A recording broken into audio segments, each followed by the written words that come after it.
திருச்சிற்றம்பலம். அருட்பெரும் ஜோதி அருட்பெரும் ஜோதி தனிப்பெருங் கருணை அருட்பெரும் ஜோதி. எல்லா உயிர்களும் இன்புற்று வாழ்க. புது வருடம் பிறக்கப் போகின்றது. நாமும் நம்மிடத்தில் எந்தெந்த மாற்றங்கள் தேவையோ அந்தந்த மாற்றங்களை ஏற்படுத்திக் கொண்டு புதியவர்களாகப் பிறந்து புத்துணர்வோடு வாழ்வோம். நல்லதையே நினைப்போம், நல்லதையே செய்வோம், நன்மையே விளையும். என்றும் இறைவன் மீது மிகுந்த பக்தி உடையவர்களாக வாழ்வோம். அத்தனைக்கும் அடிப்படை பக்தியே. பக்தி நல்லொழுக்கத்தை பெற்றுத்தரும். நல்ல குணங்களாக நம்மை வாழச் செய்யும். நல்ல குணங்களோடு நம்மை வாழச் செய்யும்.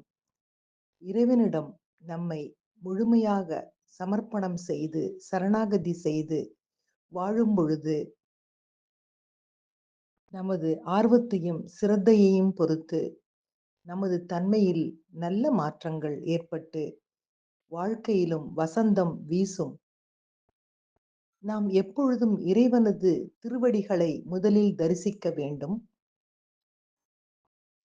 திருவடியில் வீழ்ந்தும் வணங்கலாம்.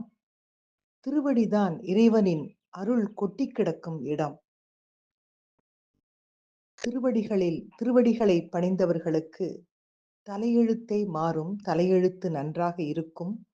இறைவனது காலில் வீழ்ந்து வணங்கியவர்கள் மற்றவர்களது கால்களில் விழும் நிலைமை ஏற்படவே ஏற்படாது.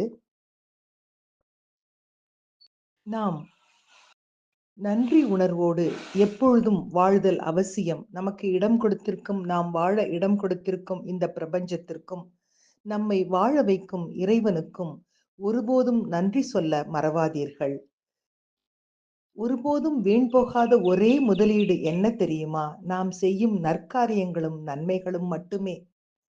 அதனால் தினமும் சிந்தியுங்கள். ஏதாவது ஒரு நல்லதை செய்ய வேண்டும் என்று சிந்தியுங்கள்.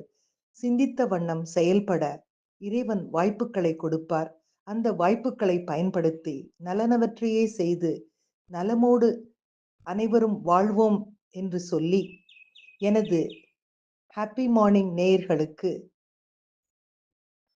நெஞ்சம் நிறைந்த எனது புத்தாண்டு வாழ்த்துக்களை தெரிவித்து இனிய காலை வணக்கம் சொல்வது உங்கள் அழகம்மை சுவாமிநாதன். Happy morning.